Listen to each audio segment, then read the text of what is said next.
Excuse me, everyone. Can I get your attention?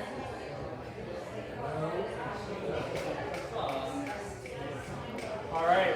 I wanted to thank everyone for coming out to this talk tonight. It seems like it's going to be a whole lot of fun, and I just wanted to say a couple of words before we begin. Just a few pieces of housekeeping. There's exits to the back of the building and then also to the sides here. The bathroom, if you are in need of it, will be in our historic cabin. So that's the next building down. And then obviously there's the bar and the food in the back. So please enjoy that. I also wanted to shout out a couple of our board members that we have in attendance tonight. So if you wanted to stand up when I call your name, I saw Margie Stevens here somewhere in the way back. And then I also saw Doris McNeil. So thank you guys. Thank you guys. And I also saw Randy Hayes somewhere, one of our ex-board members. So, all right. Michael Ray FitzGerald, he has, just as a quick introduction, he got his master's degree in media history from University of Florida, and he got his...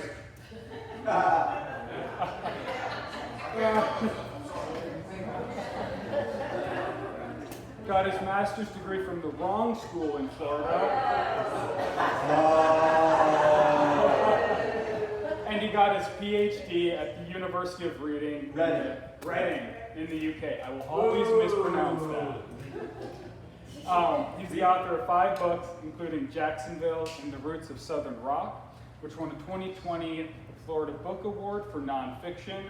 And he's published more than 30 local, national, and international books.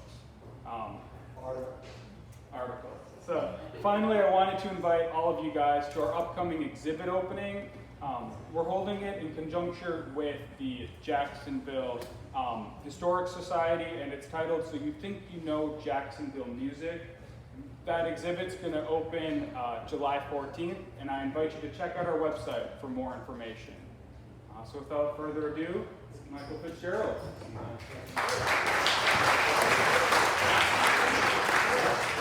All right. How many electric guitar fans we got in here tonight? Yeah! Hey, let me ask you, who's the famous guitar player from Jacksonville Beach? Jack Ben. Derek Trucks. Derek Trucks. He's not from Jacksonville. Duane Allman. Derek Trucks, yeah, he's not from Jacksonville Beach, but he's pretty famous. How about Drew Lombard? Anybody remember Drew? Yeah. All right.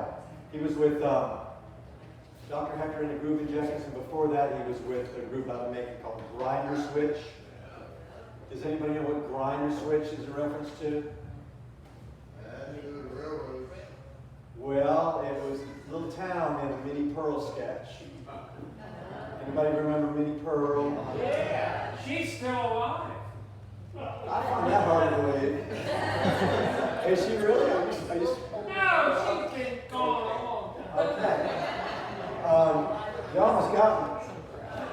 So Minnie Pearl was from Grinder Switch, and that's where they got the name from Drew's band. He didn't found the band. The band was already put together. He went up to Macon and joined them. So tonight I'm going to talk about a whole slew of famous guitar players from Jacksonville. There's been like 40 famous guitar players from the city of Jacksonville, major label players. And I'm not sure why that is, but Jacksonville is one of the great guitar towns of the world. I mean, you've got London, of course. Yeah. I mean, you couldn't even name the guitar players from London. I'm talking about an electric guitar. You got Chicago with all the blues players. You got Nashville. You got Los Angeles. And then you got Jacksonville. So it's really, truly amazing. And so that's what we're going to talk about tonight. I'm going to go back to the very beginning. In fact, does anybody know who this guy is right here? No, it's not me. Elvis Presley. This is 1961. Yeah, he's got Elvis's hairstyle, don't he? That's Walter Eaton. Walter Eaton, founder of the Classics 4. You ever heard Spooky, Starry?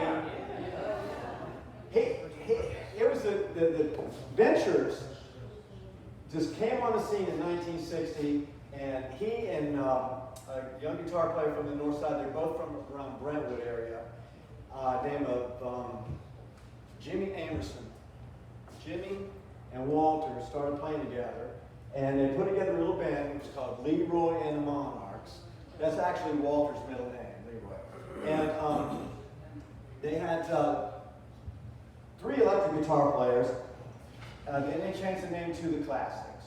And then they Walter just had a Walter Eaton Day at the City of Jacksonville about a month ago. He's a very cool dude. He's still around. And he was a guitar nut. He was a guitar nut. He couldn't get in a group though because he didn't think he was any good. And so he tried to get in a group called the Vikings. I don't know if anybody remembers that. But they wouldn't have him. So he had to put together his own group with Larry and with Jimmy, and they called themselves Leroy and the Monarchs. Now look, take note of these 2 guys.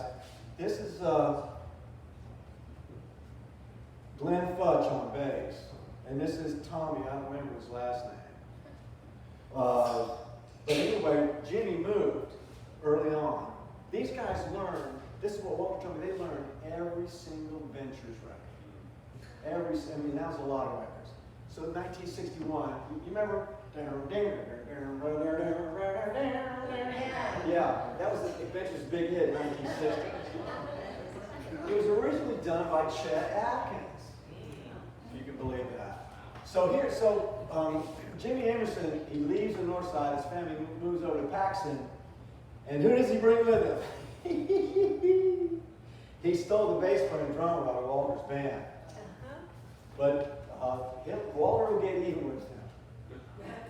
This is J.R. Cobb. Jimmy Emerson found J.R. working at the pantry product store in Paxton. And he'd already been in another group, but he was at Liberty at the time. And so he joined off with the Emeralds here. And I think they're playing at the Woodstock Youth Center here. And it's pretty much a guitar band. In fact, I don't see any microphones on the stage, so I don't know if anybody's singing. This was a group of, mostly did school dances and stuff. And Auburn Burrell, from the famous session player, he was also with the Dalton Brothers, told me that Neil Seltzer was one of his idols. Neil Seltzer was the hot ticket in Jacksonville in the 60s. But he didn't make it big. But this guy, the singer, the Little Robert, he made it big. He wound up in Miami with a group named Miami on TK Records, and they had a hit called Kill That Roach. Somebody kill that roach.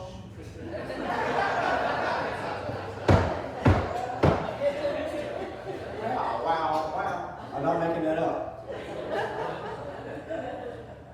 This is a group, the reason I can include this group, they're not from Jacksonville, they're from Daytona Beach. And they were in 1965, they were opening for the Beach Boys at a show at an amphitheater in Daytona. And it was a weekend of Easter, so they wrote a song about the Easter egg. But it was a little black Easter egg. Anybody heard that? And so, I don't care what they say. You ever heard that? The reason I bring this up is because if you played guitar in 1965 or 66, you had to learn this song.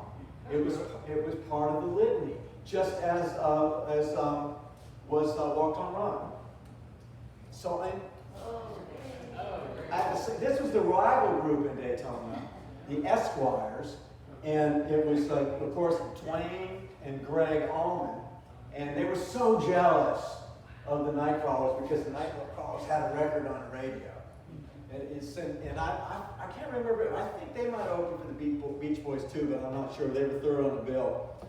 And you'll never believe this. Guess who the lead singer was? Guess who Elvis Presley. You said it already. Guess who the lead singer was? Duane was the lead singer for this band. And he's horrible. He's one of the worst singers I ever heard.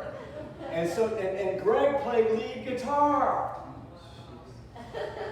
No kidding. Okay, so here we come to Jacksonville again. Dickey Betts came to Jacksonville about 1965 to play with a group called the Jokers. They played the Normandy Club on Normandy Boulevard. This is him in 1960, I'm thinking he was about 17 here. because he's an old guy. He's almost 80. And he looks about 17 here, so I guess he was 60 in 1960. This is him much later, and he told his friend, Mac Doss, to move to Jacksonville, and he could get work in Jacksonville. So he did. So they both came to Jacksonville in the mid to late 60s, and they both worked their buns off. There was a whole lot of work. There was a lot of gigs in Jacksonville at the time. There were bottle clubs, bars, teen clubs, you name it. I mean, there was all kinds of gigs. Here he is, okay, when he came to Jacksonville in 68 to work at a club on Roosevelt Boulevard called The Scene, which is right near my house where I live now. This is what he looked like in 68 when they came here. Look, notice the floofy shirt. I'll tell you what, Gary Rossington noticed this. Gary wore a similar shirt in a publicity photo. So this is them playing, this is the Second Coming playing at The Scene. And this was his bass player from Chicago, came up from Tampa. And they played at The Scene for 1 year.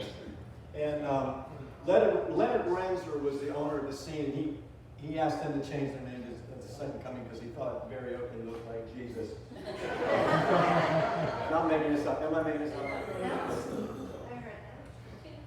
This is a good friend of mine, Rick Dershler. Now we're getting into a new era here.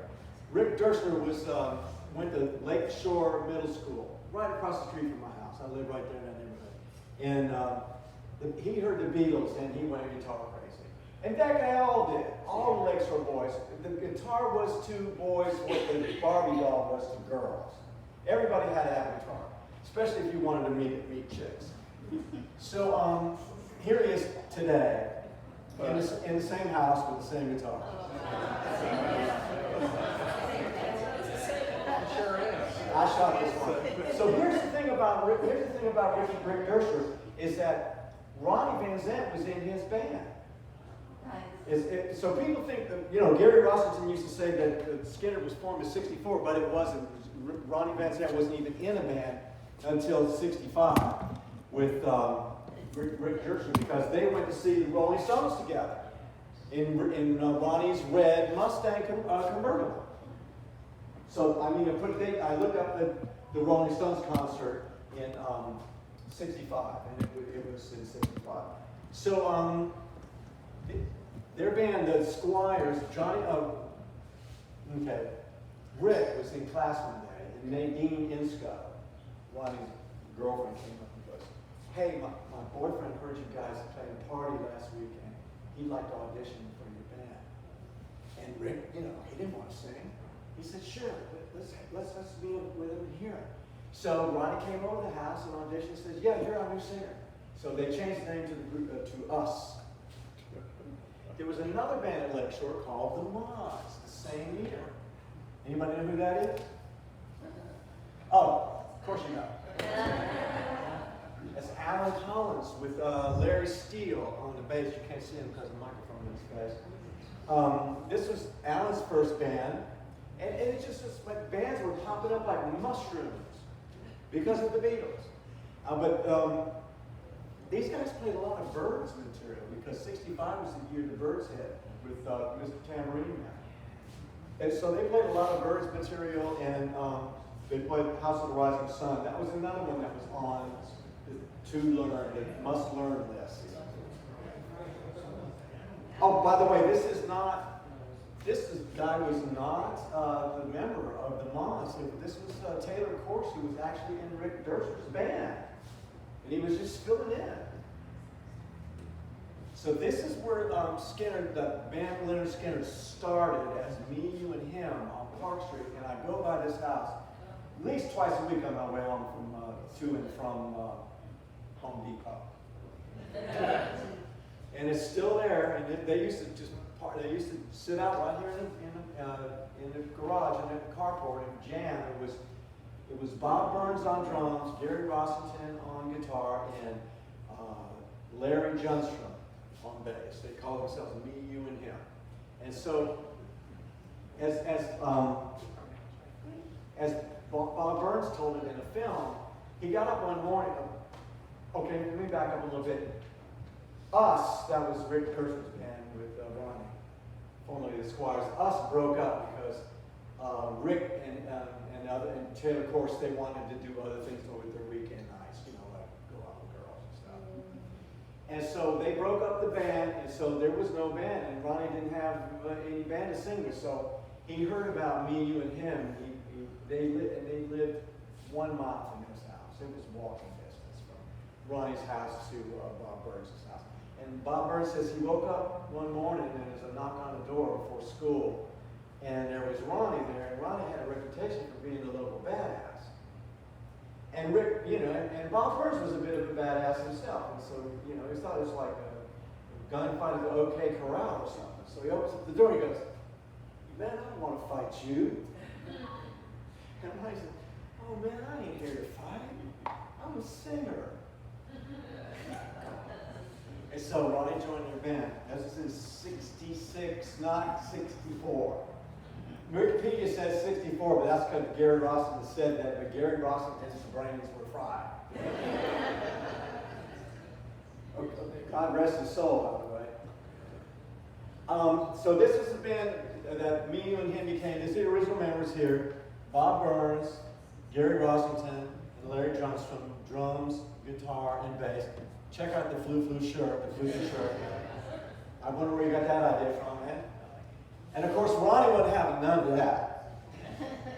He wasn't having none of that. That was too floofy for him. He was like the original grunge guy. And okay, so now we're going back again to the classics, because it took the classics forever to make it big. They were playing as a lounge. They went through all kinds of style changes and all kinds of personnel changes. And Dennis Yost joined the band, the drummer. He had been in the Vikings, the band that Walker's originally wanted to be in. But he joined the classics, and nobody knew he could sing. And so they were driving.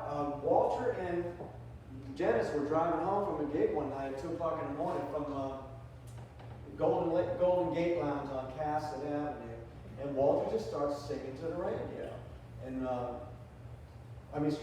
Dennis starts singing to the radio. And Walter says, "Man, I didn't know you could sing like that."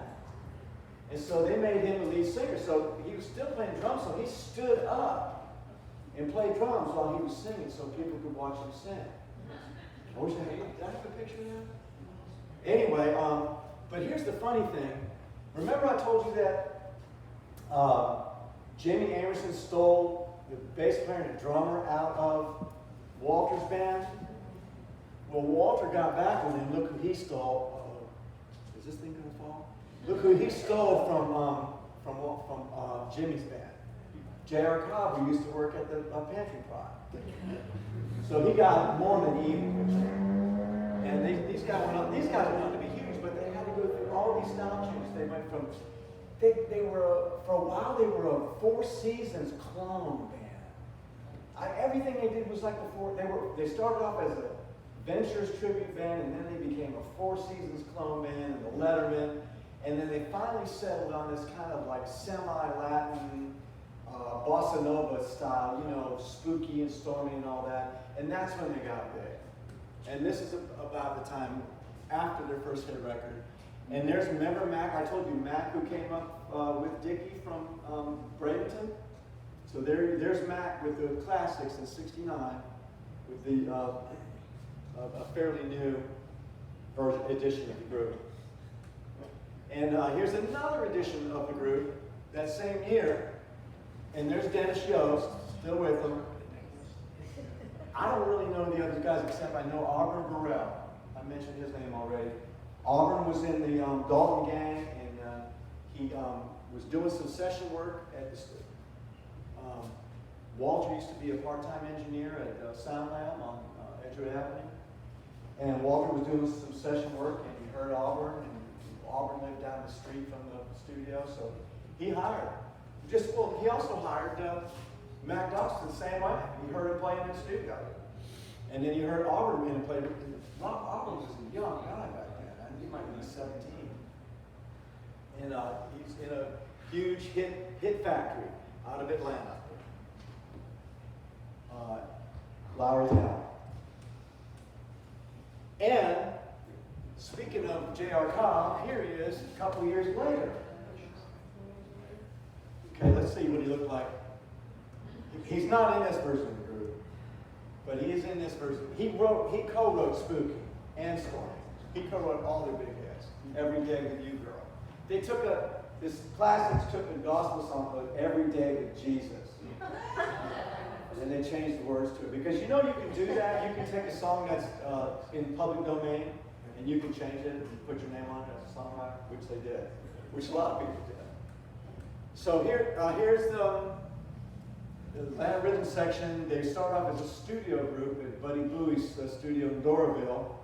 And here's Robert Nix, who's also a Paxson graduate. Robert and JR graduated from Paxson in 1962. In fact, Robert was one of the early drummers from Classics 4. Okay, so now is like another chapter here. This is the middle 60s. The Byrds are big, and Jacksonville has its own Byrds clone band. Actually, they were formed in Tallahassee. They were all three from Jacksonville, but they were going to University of, Florida State University. Yay! So they formed in the dorms. This is Scott Boyer on lead guitar, played electric 12-string, just like Roger McGuinn. This is it'll come to me in a minute. And this, you know who this is, don't you? Butch Trucks, yes. And what group did he become famous for? Great dream, man. And who is his nephew? Derek Trucks. Gold Star. So these guys did a lot of tour. David Brown is his name. Mike, did you know David Brown? I think he was from your neck of the woods. Actually, Butch was from the north side too, but his parents moved over to Arlington to get him away from his girlfriend. Not making this up. So here they are later. Here's Scott Boyer and David Brown in a band called Cowboy. Got signed, moved to Macon, got signed to Capricorn Records, not necessarily in that order. Actually, they got signed when they were still in Jacksonville, and then they moved to Macon. Duane Allman got them signed to, because the Allman Brothers got a deal through Capricorn Records, which was distributed by Atlantic, and Atlantic wanted more product, and so Phil Walden, the owner of Capricorn, said, "Duane, do you know any other bands?" He said, "Yeah, I know one." So he brought in Cowboy. They were formed on the west side, actually in Fairfax, Avondale. Here's another guy from the north, from Paxson, Jimmy Pittman. He had been with in a band with Jimmy Anderson, and he actually been in the Emeralds, more or less, with Jimmy Anderson. Wasn't a full-time member, and somehow he got it in his mind to move to Los Angeles. And he says on his Facebook page, and I haven't been able to verify that, because you know, a lot of these rock stars people, I don't want to say that they're like full of tall tales, but what? You know, it's show business. You tell, colorful stories, right? So he says that Murray Wilson, the Beach Boys' father, heard him and invited him to California. And so he knocked on Murray Wilson's door, and Murray Wilson put him up for months. And then so he wound up with a Los Angeles band that already had a #1 record, Strawberry Alarm Clock. Remember Incense and Peppermints? Yes. And Ed King was the lead guitar player, but they lost their front man, so they put Jimmy in the front, and Ed moved, and he was the only guitar player, so Ed moves over to bass. Ed King. Anybody know what group Ed King was? Yeah. So that didn't work out. This group was already on the verge of circling the drain. It's already circling the drain. So then he leaves that group and he joins the group signed to Lou Adler's label, Ode Records, and called Jumbo, and that didn't go anywhere either. So he wound up back in Jacksonville. Okay, so here's the new era right now. I was there. I don't remember being there on this date, but I remember going to the Forest Inn a lot when I was 16 years old. Ryan, did you ever go there, Mike? Yes. Yeah. Okay, you might have been there. I heard Ronnie Van Zant announce to the audience, when they were called 1%. And people used to call them 1% talent. It really pissed him off. So he had a chance, he wanted to change it into group, so and I'm sitting there, were you with me? You might have been. No, Okay, it was that somebody from Orange Park was with me, maybe it was Greg Smith, and Ronnie's up on the bandstand, and it's like the end of the first set, and he says, hey y'all, it was full of Lehigh students, they all went to Lehigh. He goes, hey y'all, we're thinking about changing the name of the group. What do you think about Leonard Skinner? Well, Leonard Skinner was the PE coach at Lee. So everybody in there knew who he was. And they're like, yeah, hooting and hollering, you know. And I didn't know who Leonard Skinner was. I didn't go to Lee. So I said to the hippie in front of me, I said, who's Leonard Skinner? And he goes, oh, he's the PE coach who passes them about their hair. And who, you know, and the name stuck. And everybody wanted him to change it. Tom Markham, who signed them to Shade Tree Records, wanted him to change it. Al Cooper wanted him to change it, and they wouldn't change it. So here's the same club as the Forest Inn. I don't know what it was originally. I think it was some kind of lodge. I think it had rooms.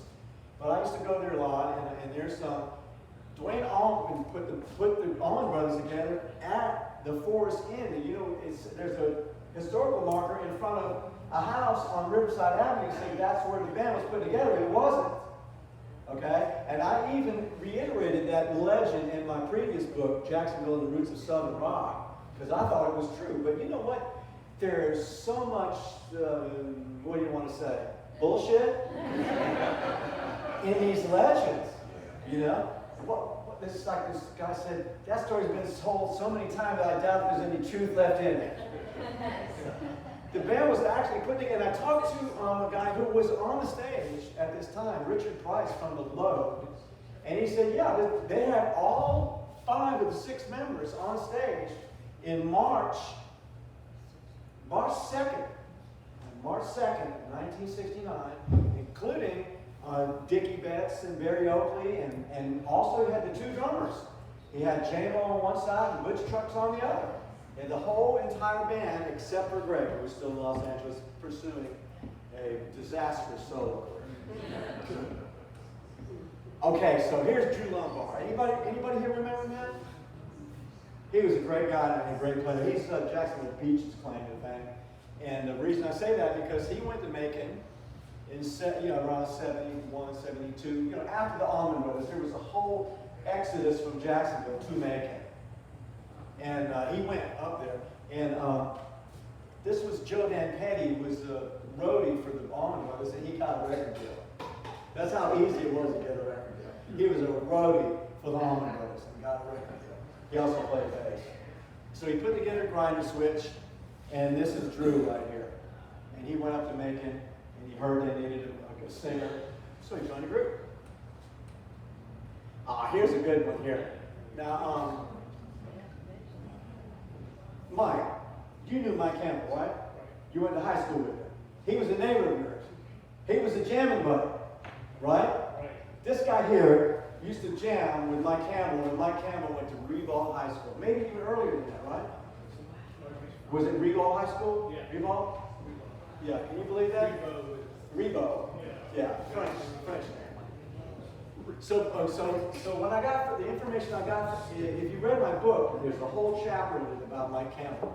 Mike Campbell's still out touring, by the way. He's got his own group called the Dirty Noms, but recently he was in, most recently he was in Fleetwood Mac, yeah. So here's the story, this interesting story about Mike Campbell. He was in Jacksonville, he was a nerdy kid, he had great grades, he had good enough grades to get into UF without even trying. He must have been a straight A student or something close to that. We went to a DCE program. What's that stand for? Direct cooperative training, where we go to school, business classes, and then go to work. He must have had like close to straight A's. Because he got accepted at UF without any question.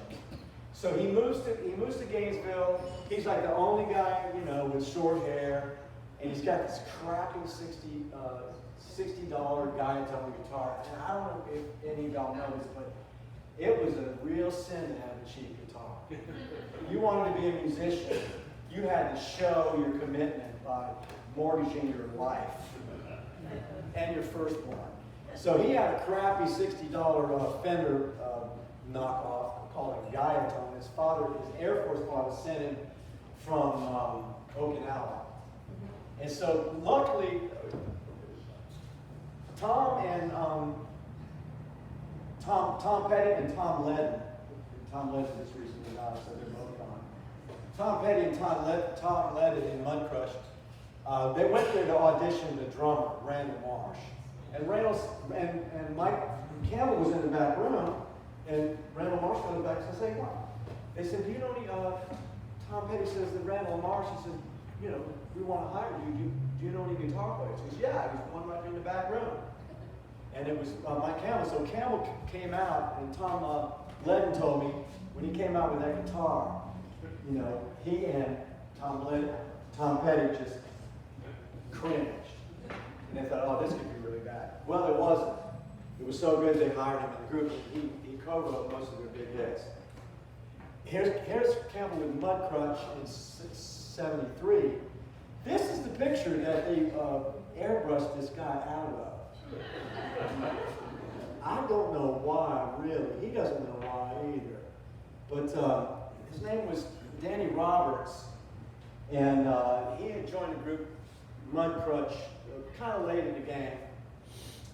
He drove them to Los Angeles in his VW bus.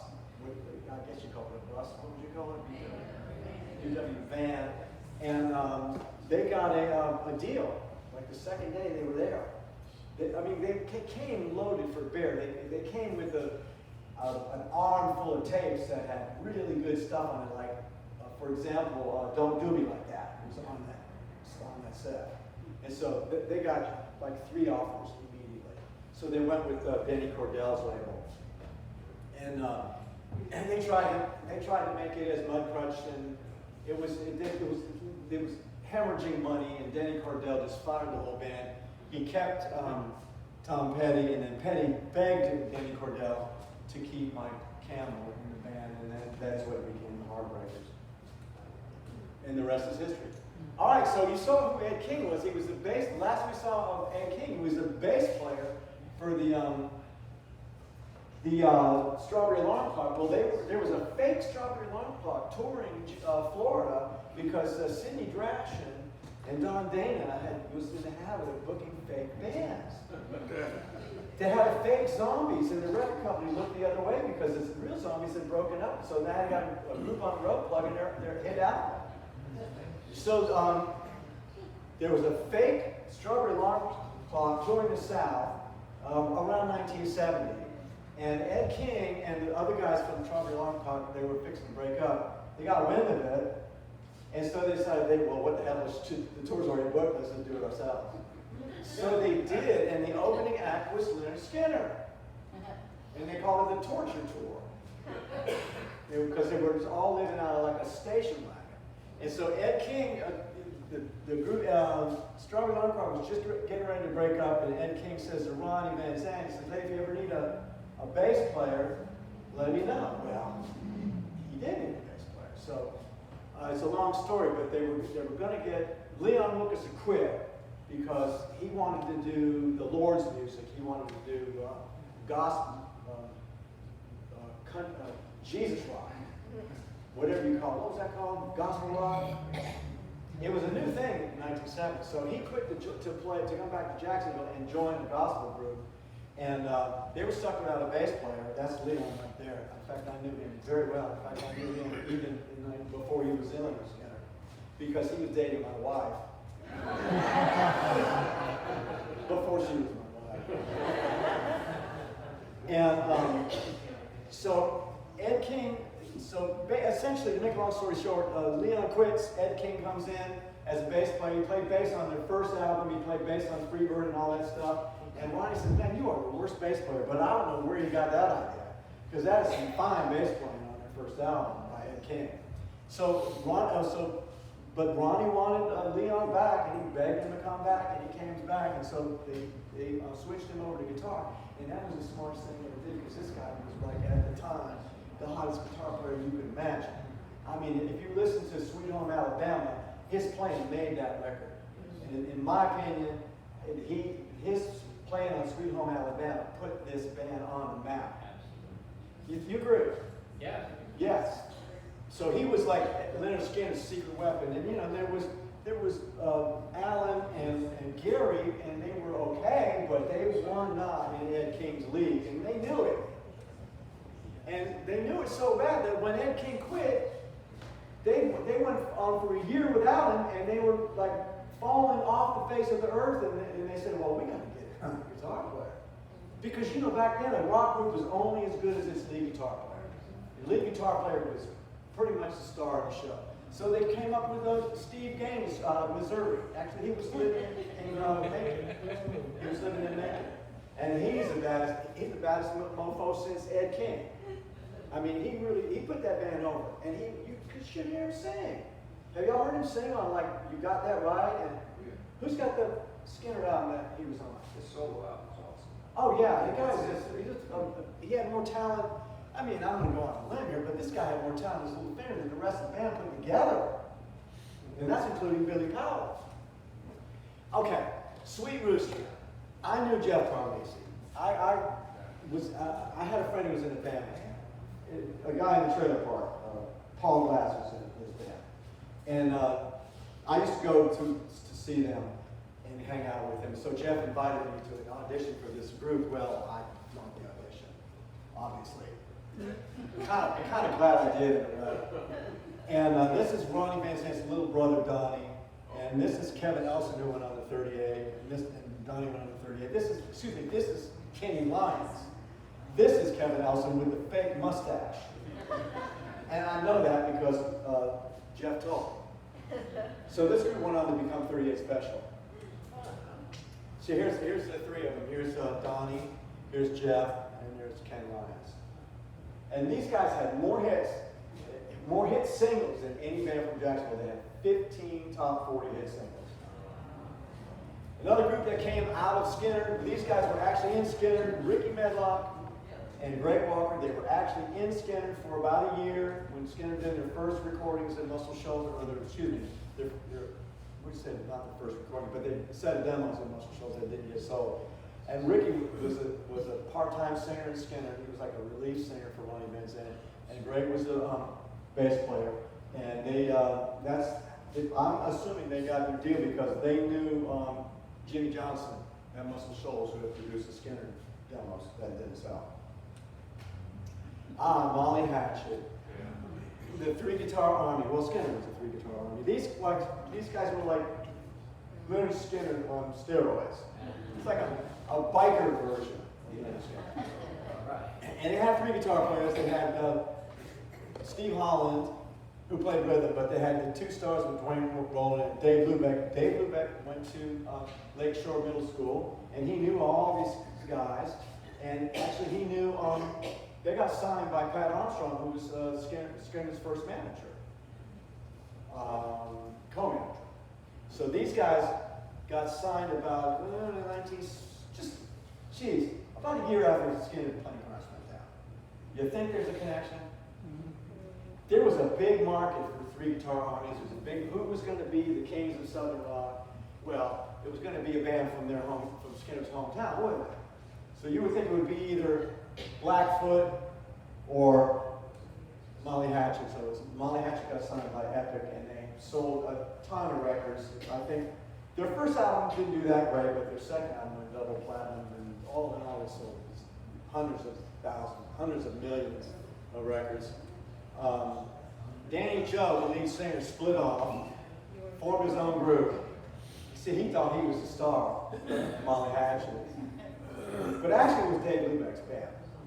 So he starts his own band just as Molly Hatchet was getting really big. He quit. Isn't that smart? Yeah.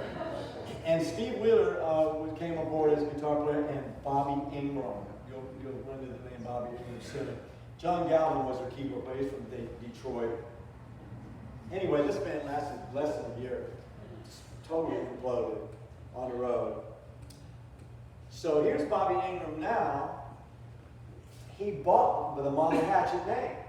See, he wasn't in Hatchet for a while, and he bought the name from Duane Allman, who was the only living member left. He bought the name for $250,000. So he owns the name Molly Hatchet, and there's John Galvin from from the Danny Joe Brown band, and I'm not sure. I think this is Jackson Spires from Blackfoot. I'm pretty sure it is, which is surprising. And here's Bobby now. Bobby sent me this picture himself, and he's quite the showman. Here's Steve Wheeler again, who was in the Danny Joe solo band with a member of Molly Hatchet, the bass player, Banner Thomas. And the thing is, Banner's a hell of a guitar player too. A lot of people don't know that. He's better on guitar than he is on bass. And here's Wheeler again with a group called China Sky, and here's the former drummer, Bruce Crump from Molly Hatchet. So Wheeler got around. Wheeler's made his mark. He knows people. And more than that, they know him because of his prowess on the guitar. He's a good friend of mine too, by the way. Monster player. Oh, this is Ron Perry on vocals. This was the China Sky. This is a group that was also managed by Pat Armstrong. Here's the Washington Collins Band. This is after Skinner broke up. They got a girl singer a female singer from 38 Special, one of the backup singers. They brought her in to sing lead because they didn't want to bring a man in because they knew they would get inevitable comparisons to Ronnie Van Zant. So they sidestepped that whole issue and brought in a female singer, and she and Barry Harwood. I'm sure people here remember Barry Harwood. He was a big, popular guy here at the beach. He's played the beach a lot with Dave Hlubek, the Hlubek Harwood band. And they co-wrote Don't Misunderstand It and sang to it. I mean, it was a big record, a huge record. It wasn't as big as Skinner, though. And so it was inevitable that Skinner would get back together because it was a money machine. So after Dale married Gary, and they said they wanted to get away from McDonald. That's what they said. So they moved to Jacksonville, Wyoming, and put another band together. And after, the other four guys, well, five guys, Alan, Billy, where's Leon, and Barry decided to carry on as the Allen Collins Band, which is the Washington Collins Band without Gary Roscoe. And they brought in a real good friend of mine, dear friend of mine, Jimmy Doherty. In fact, I was in a couple of bands with Jimmy. He was like the drummer in my band. And he was a better drummer than he was a singer. And he was probably the best drummer in Jacksonville. He was a total groove monster, but he was a great singer. So they brought him in to basically take Ronnie's place. This was, Randall is also another good friend of mine from the West Side. And Mary, great guitar players. They always had good guitar players, in these bands. Had to. And here's Randall and Ed King in the Skinner reunion band in 1990. Now that's a lot of talent in one band. I mean, those are the two smokingest guitar players in Jacksonville, pretty much. Pretty much. I mean, it's hard to say who's the smokingest, really. There's so many of them. But these guys were in the top tier, let me tell you.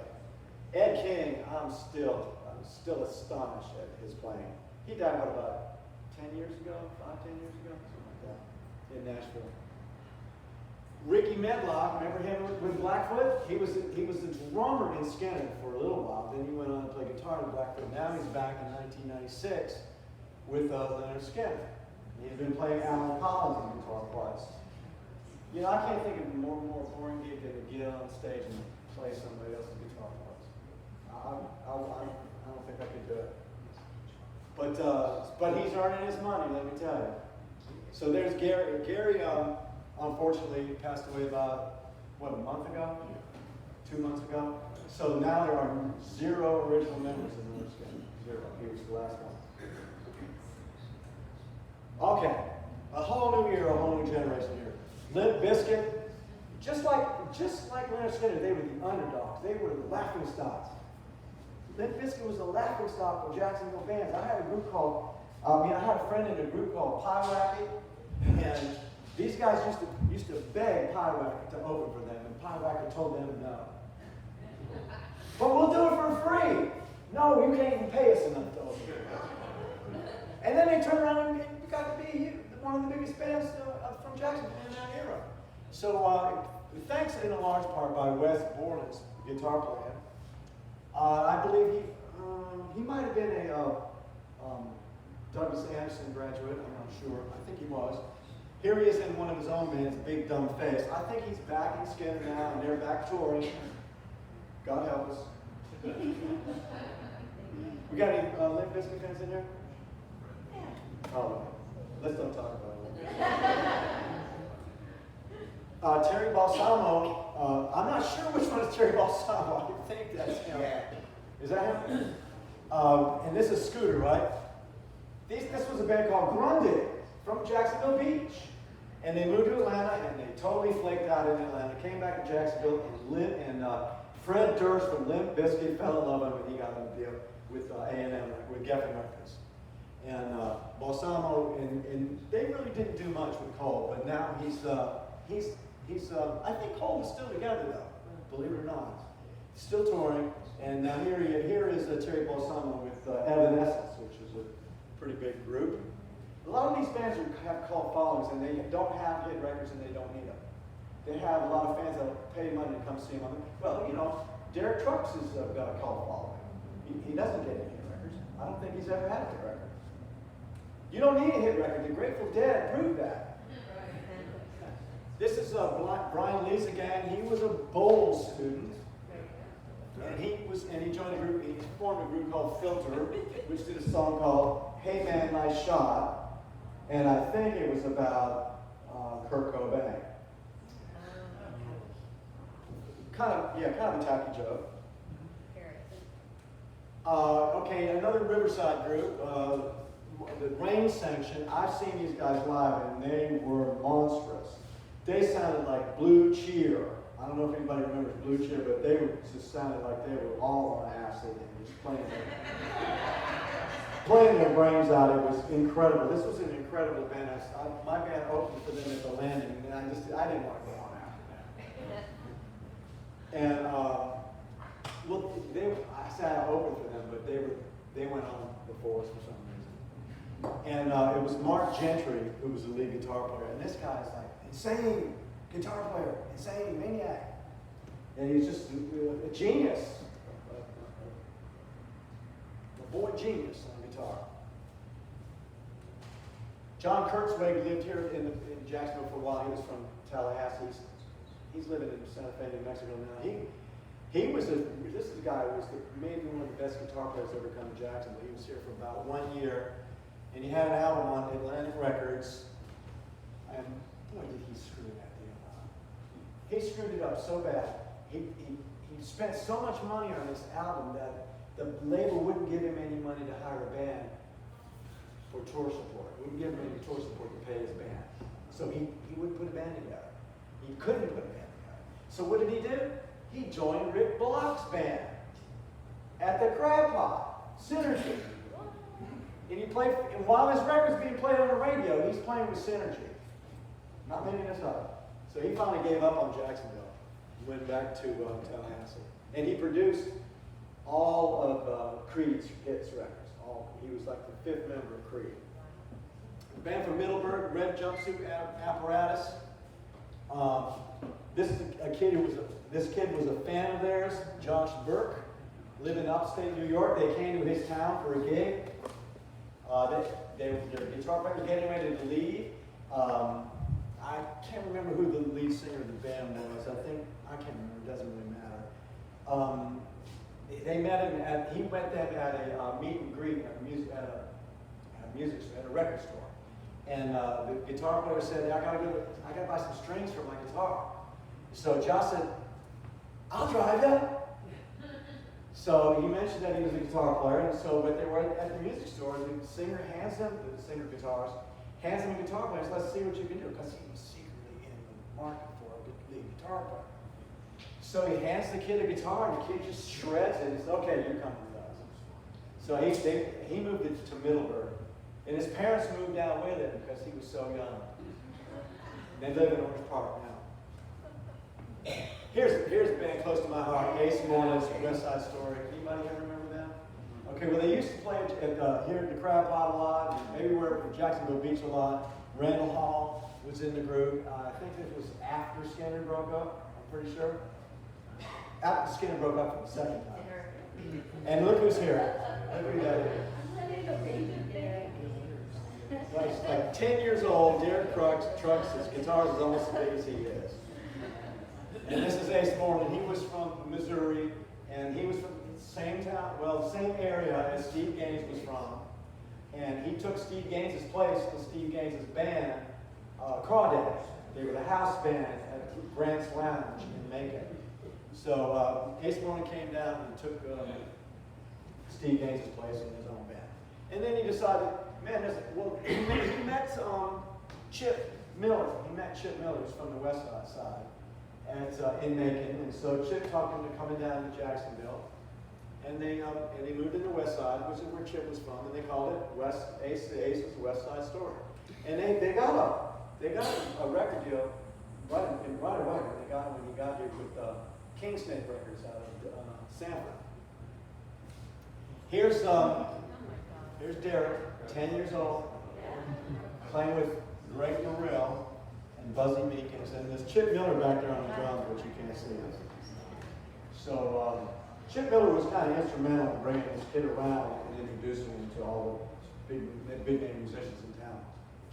So I would like to hear Derek thank some of these people who helped him out when he was a boy. He did thank Jim Graves. He gave a list of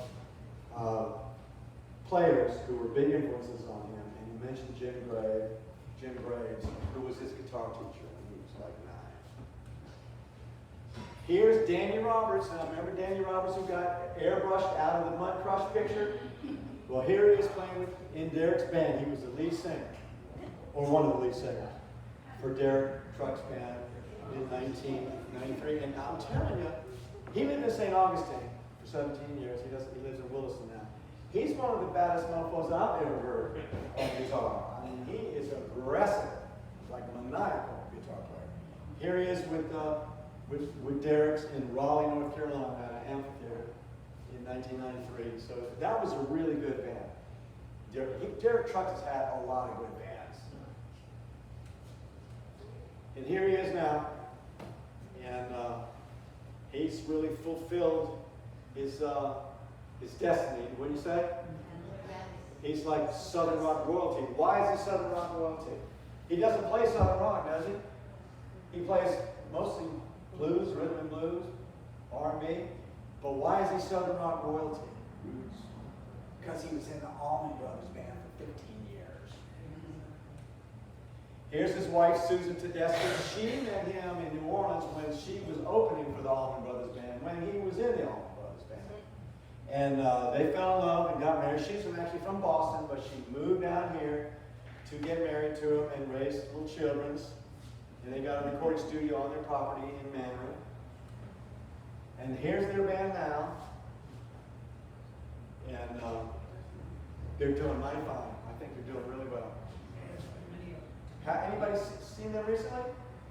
Yeah, I figured y'all had, because I was originally scheduled to play opposite them here.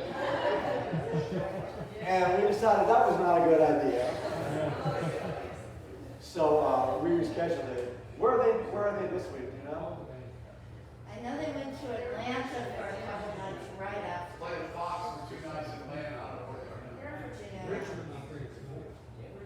So that's a really good band. But you know, again, they don't have any hit records. They've never had a hit single as far as I know, but you know, they don't need one. They really don't need one.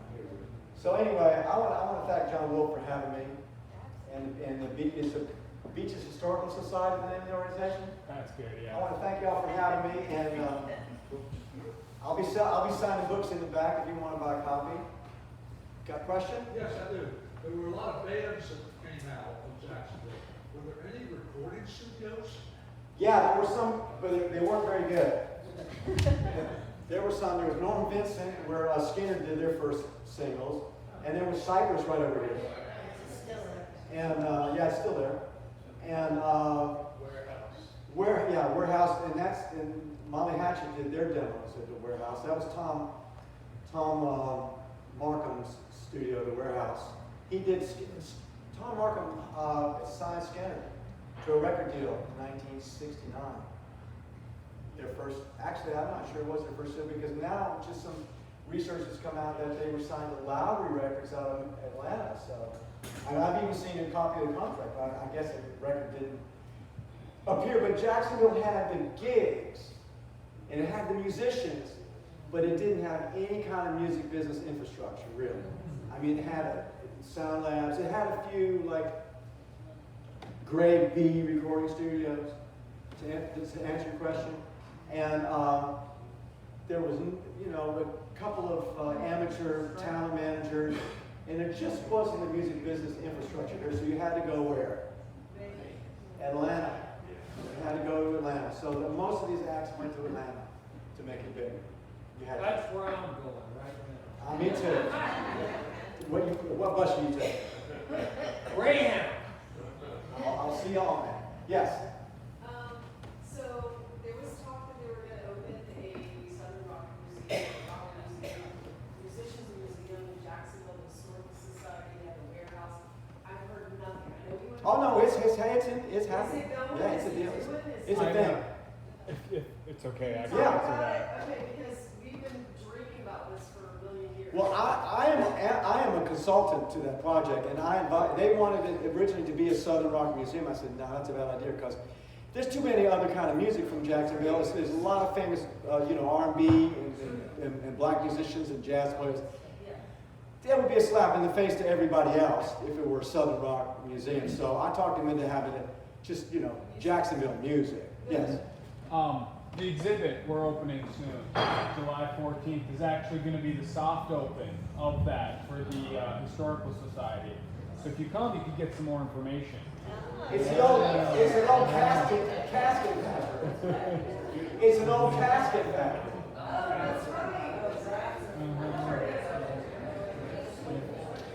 Any other questions?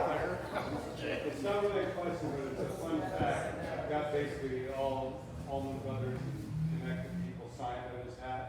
But when Susan Tedeschi signed it, she signed it Susan Tedeschi Trucks, just for clarification. Now that's how it works a lot of money. And some of you may have been through Lincoln, Georgia, but Mercer University had restored the original Campbell. Yeah, it did. If you're ever up It brought that whole block actually. That's right. So if you're ever up there, it's worth it while you go and take that tour. And also the big house museum, we also Yeah. Bible is just a treasure. You see like some of the original bills, play bills, and they were all twice others. And you also see some things that are cute, that are neat, like a paycheck that Duane Allman got, for playing the gig for like $1,000. A guitar that Barry Hopley bought from Duane for $1,200 and stuff like that. So it's pretty cool stuff. And the funny thing is a lot of those Macon bands were actually from Jacksonville. Right. That's right. We did the whole Macon tour in 21, Yeah. and it was wonderful. So just loved it. So many cool things to see. They've done a good job of trying to redevelop some. I bought a guitar from Bid Music in Macon. Are they still in business? Yes. Yeah. I still own them for them. I'm joking. Yes. How much interaction did Duane and Derek actually have? The legend is that. None. The I don't legend think Derek was even born. is his uncle was the drummer. Yeah. He didn't learn to play guitar at the knee of Duane Allman. Okay, so Duane died in what, 72? And Derek wasn't born until 79, so it's impossible. There's like 8 years between the two. That's not a good marriage. That's not going to That's work. what you call a long distance I relationship. think Greg gave me his first CD bottle. Yeah, that's true. But Greg's, you know what? Greg's brains were scrambled too. he told so many stories. He told a story about how he and Duane went and saw Taj Mahal. I think it was with the Rising Suns in Los Angeles, and he gave Duane a Carlisi bottle for, because that's what who plays slide in the Rising Suns was. Do you remember who I'm talking about? Jesse Davis. Jesse, I knew I could count on him. This guy is a guitar fan and a guitar player. So they went and saw Jesse Ed Davis, and Duane said, "Man, I got to have one of those." And so Greg bought him one for his birthday. But the only problem was that they didn't play anywhere near Duane's birthday. So I don't know where he got that story from. Greg was a bit of a fabulous, shall we say? Yeah. Next. What's the name? Where is that? Was it Forest? What was the place? Forest, yeah, with one R. And where is that located? What is there today? It's gone now. There's a housing development going up on the property. It's across the street from the Baptist Church on the corner of Lakeshore and Radio Road. You should have been there. Any other questions? Okay, go ahead. Yeah, do you still play, and have you heard of a band called Flip Turn? Name what? Do you still play, I don't. and have you heard of a band called Flip Turn? Flip, turn? No, I haven't, sorry. Can you tell us about Something to watch. it? Yeah? What's the kind of stuff that they do? They've been together since high school, they're. Flip, turn? Yeah, Flip Turn. You ought to put him in touch with Rodney Mills. Rodney Mills was an engineer at Doorville, at Studio One at Doorville. He recorded and produced and engineered so many hit records, 38, Skinner, Sweet Home. He lives in Fernandina. He probably would like to see him now. He's on Rodney Mills, Rodney Mills. He's on Facebook. You should hit him with that information. Tell him to go see him. You might know they've been playing around Fernandina forever. He likes to go see good young bands. Rodney Mills. Rodney, he's a friend of mine. He's a great guy, a real sweetheart. He's from Douglas, Georgia, and he used to play here in Jacksonville all the time with a group called the Revelons, Revelon, as in Rebel On. And so he's very familiar with Jacksonville. And of course, he's worked with Skinner in 38 and a whole bunch of others. I have one other question. Whatever happened, we moved here 27 years ago, and we used to go see Big Engine all the time, and I heard they got signed a long time ago, but then whatever happened to them? They did. They got signed to a small label, I think out of Atlanta, a production deal out of Atlanta. Nothing came of it. I heard from pretty good source, from Steve Wheeler, that Tony Micas, the lead singer, is now singing with Molly Hatchet, or part-time anyway. Big Engine played the Beach about a year ago. Yeah, so he's like Festival. sometimes with Big Engine and part-time with Molly Hatchet, which is his dream come true. Because remember I said Molly Hatchet was like a biker band? Yeah. Well, so is Big Engine. Yeah. Okay, thanks for coming, y'all.